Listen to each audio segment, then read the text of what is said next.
బంగ్లాదేశ్లో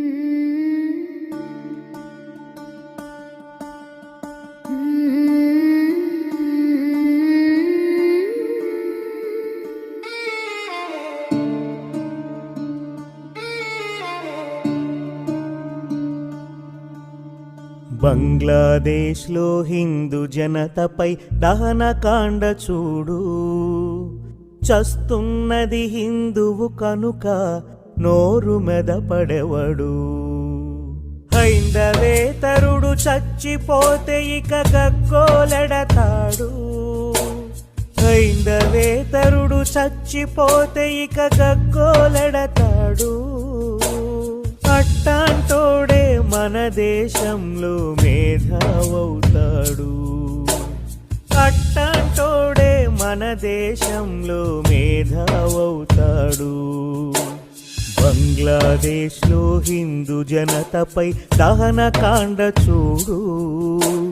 చస్తున్నది హిందువు కనుక నోరు మెదపడెవడు.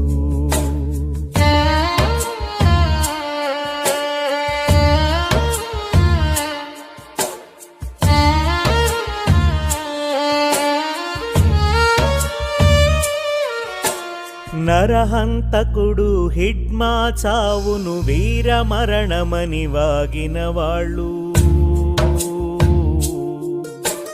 హిడ్మా తల్లిని పదే పదే చూపిస్తూ ప్రభుతను తిట్టిన నోళ్ళు,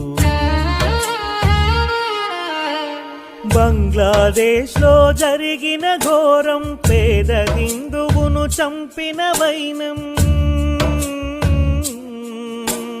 బంగ్లాదేశ్లో జరిగిన ఘోరం పేద హిందువును చంపిన వైనం. చూసి కూడా మాట్లాడని మూర్ఖులు మనలో ఉన్నారు, లౌకికవాదులమంటారు.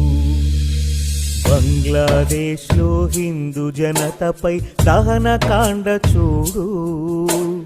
చస్తున్నది హిందువు కనుక నోరు మెదపడెవడు.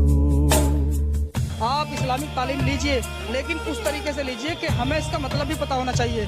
अगर कोई मसला किसी मुसलमान के सामने आ जाता है नॉर्मली कि भाई फला आदमी ने रेप कौन सा होगा, तो इस्लाम की नज़र में मूर्ति पूजा सबसे बड़ा गुनाह है।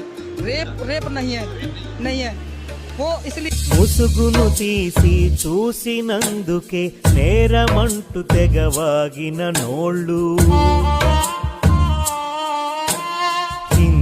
మగువల మంగళ సూత్రం తెంచిన కూడా అడగని వీళ్ళు.